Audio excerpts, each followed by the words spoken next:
Hey Rebel Rouser, I'm Alan Voivod, and this is Star Wars 7x7. We're at episode number 1639 today, and today we are finishing up our year in review series, our 2018 look back at the Star Wars productions, and we are ending the series with movies, arguably the biggest and most important element in the whole Lucasfilm situation. You know, I'm saying arguably because I think that the whole Disney streaming service is definitely going to become as important a player in this whole situation, if not more so potentially. But I do think that movies are a huge part of this situation, and I don't think that influence is ever going to go away.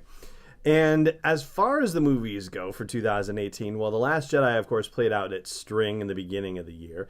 And then Solo: A Star Wars Story came out in May. And we've spent a lot of time here on the podcast going over Solo: A Star Wars Story. And in particular, the Scoundrel Business episodes, trying to suss out exactly why Solo performed as it did at the box office, whether it was a combination of factors from, Alden Ehrenreich to the changes in the production to the Memorial Day weekend release to The Last Jedi Fufara to any other number of factors. And you know what?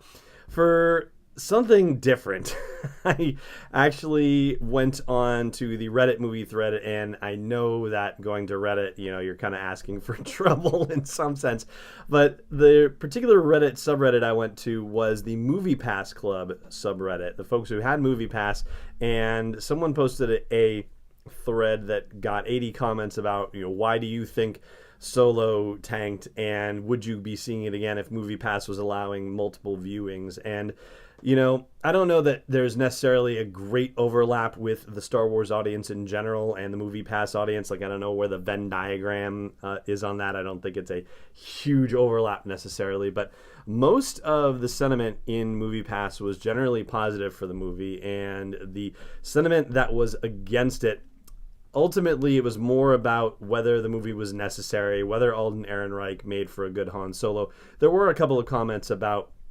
The Force Awakens and The Last Jedi and Disney and Kathleen Kennedy and Rian Johnson, but they were definitely outweighed by the comments about the movie itself and about Alden's performance and about the necessity of the movie to begin with.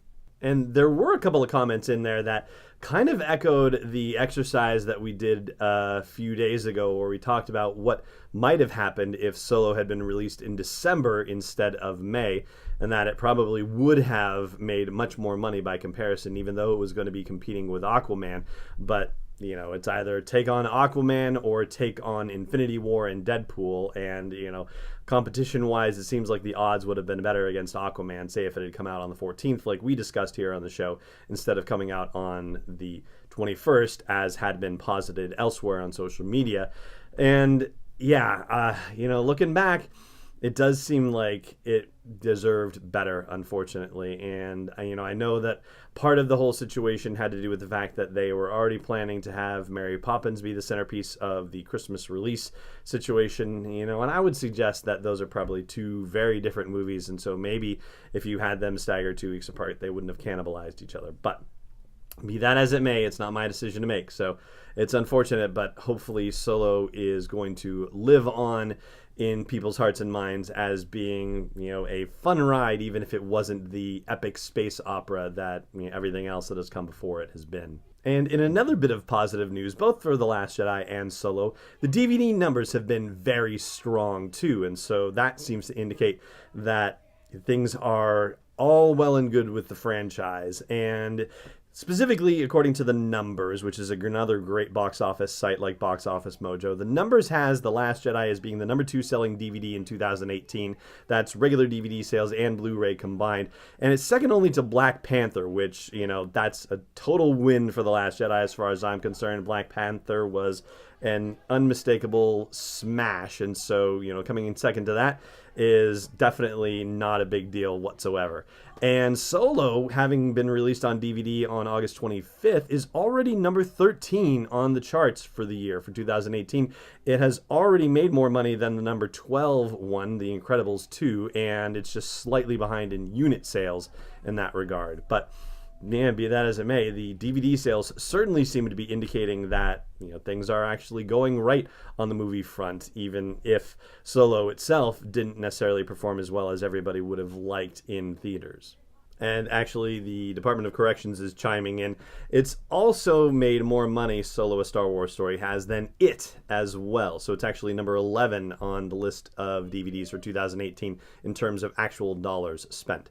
So that is basically it, except for the movies that are in production, which we will talk about in just a moment. First, it just behooves me to remind you to subscribe to the show if you don't yet already, and thank you if you do. And also, please consider supporting this daily dose of Star Wars joy by joining the community at patreon.com/SW7X7. And as far as movies in production go, well, of course, we have Episode 9 that is still in production, still shooting, and will probably be shooting all the way into January of 2019 at the rate it's going. And we also have, of course, the Rian Johnson trilogy and the Game of Thrones series. And the Game of Thrones guys are probably going into pre-production in 2019, considering that Game of Thrones is going to be over by, May? I think. So that way it's done in time for Emmy Award consideration. So, once that's all said and done, then it's time to get cracking on Star Wars movies. And Rian Johnson, well, depending on when Knives Out is done, I think we're looking at probably late in 2019. So maybe he's scribbling notes for his trilogy already, maybe not. Well, I guess we're going to hear a little bit more, hopefully, at Celebration Chicago in April. But that is going to do it for now, my friends, for our year in review for Star Wars media. Thank you so much for joining me for these episodes. Thank you so much for joining me every single day. I really appreciate it.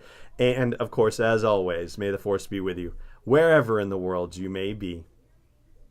This podcast is not endorsed or sponsored yet by Lucasfilm Limited, Disney, or 20th Century Fox, and is intended for entertainment and information purposes only. Star Wars, the Star Wars logo, all names and pictures of Star Wars characters, vehicles, and any other Star Wars-related items are registered trademarks and/or copyrights of Lucasfilm Limited or their respective trademark and copyright holders. May the Force be with them. All original content is copyright 2018, Star Wars 7x7. We hope you love it!